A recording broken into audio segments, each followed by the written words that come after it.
Ahojte, vítajte pri sledovaní ďalšieho videa na kanále Labkocesty. V tomto videu by som sa chcel venovať poslednej téme trestanie psa a detí. Tak poďme na to. V tomto videu by som si chcel povedať aspoň nejaký základ, prečo by deti nemali trestať psa. Za prvé, deti nevedia dobre čítať psie nonverbálne signály. A po druhé,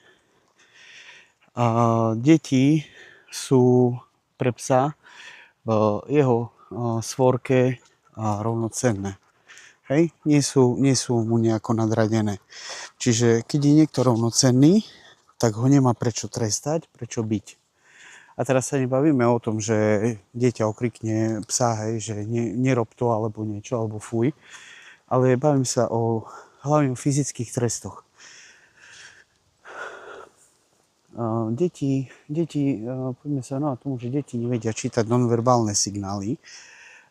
Tak ako, dám teraz príklad, ja keď nájdem to video na YouTube, tak ho sem strihnem, lebo to som videl ešte dávnejšie, tak keď sa mi ho podarí nájsť, tak ho sem strihnem, ako otec, výborný psíčkár, hej, v úvodzovkách, výborný rodič, natáčal, myslím, že to bol otec, natáčal syna, zhruba možno 7-ročného, ako cvičil ich psa. Jednalo sa o bull plemeno, ale absolútne nejde o to, že to bol bull pes. Hej? Aj keby to bola čivava, je to absolútne irelevantné v tom kontexte, čo chcem spomenúť. Hej? To dieťa stálo pri psovi, to dieťa stálo pri psovi, a v kuse láni, pes, tuším, sedel, láni, na ňo vrieskalo. Pes samozrejme ho, čo sa týkalo povelu, absolútne ignoroval. Ale čo bolo podstatné pre toto video, bolo, že tomu rodičovi vyslal kopec, aj keď to video trvalo v podstate pár sekúnd, tak vyslal mu kopec tých nonverbálnych signálov. Olízovanie, uši vzadu, strnulý pohľad, strnulé telo, uprený pohľad na majiteľa.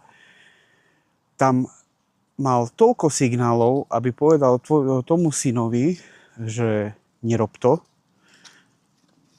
prestaň, daj tomu čas, ukľudni sa ty, ukľudni sa pes, budete pokračovať. Samozrejme, čo sa stalo, pes mu to vysvetlil po svojom, že on ho proste cvičiť nebude. Jak mu to vysvetlil? No po psom. Pokiaľ som si dobre všimol, on ho neuhryzol, len sa po ňom ohnal zubami a trošku ho ako keby telom zvalil. Čož je pre psa absolútne normálna reakcia. Pre nás ľudí to vyzerá samozrejme hrozivo, lebo pes ako keby skočí na dieťa, oženie sa po ňom zubami, chápem, jasné.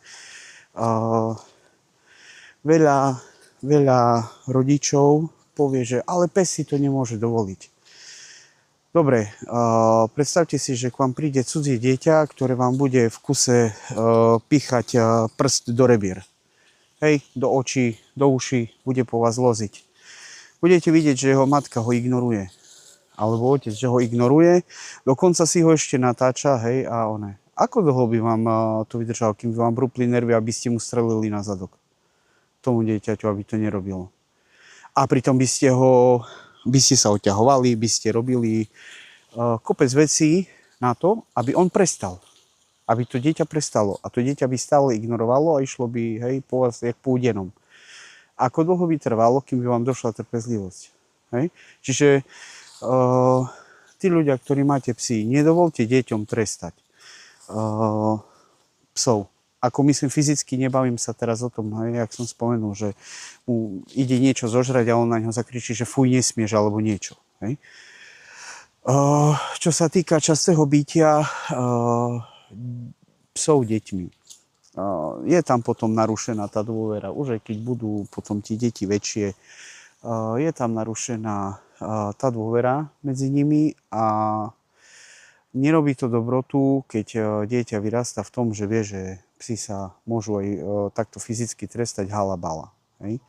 Jak sme si hovorili, nejaký ten fyzický trest, to štipnutie alebo niečo má svoje opodstatnenie v určitých situáciách, za určitých podmienok. Áno, ale v 90% možno, čo tam je, Marliku, ale v 90% situácií, čo som ja osobne zažil a videl som, jak dostal fest po hlavok, takže mu svakla spodná sanka a dostal to za to, že majiteľ ho nevie zvládnuť, tak potrestal psa, lebo nevie komunikovať s obsom.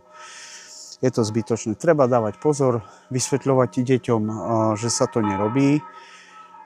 A hlavne čo v poslednej dobe sa mi začalo páčiť, v podstate to musím povedať niečo pozitívne, keď sa nám často stáva, že prídu deti, či môžu pohľadkať psa.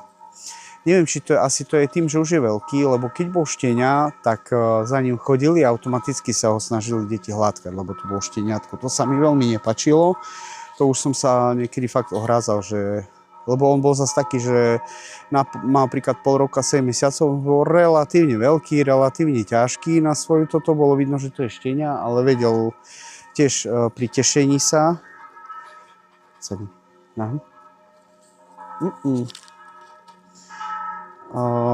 Lež. Vedel sa tiež akože tešiť a v rámci tešenia veľmi poskakal po ľuďoch. To už sme sa trošku odučili. To už sme sa trošku odučili, takže už to je lepšie. Ale aj k cudzím psom hlavne žiadne tresty. Je to, určite nech to deti nerobia. Viete, prosím vás, deti tomu, že psi sa netrestajú a že keď pes niečo urobí, také, čo by nemal, tak radšej nech ho príde nabonzovať, jak sa hovorí, hej. A vy si už potom toho psíka vašho vyriešte. Dobre, dúfam, že to video bolo zrozumiteľné, že som to nejako nehovoril chaoticky. Keby náhodou, kľudne mi to píšte do komentáru. Budem rád za každú reakciu. Ak sa vám video páčilo, budem rád za každý like, odber a zdieľanie. Ahojte pri sledovaní ďalšieho videa.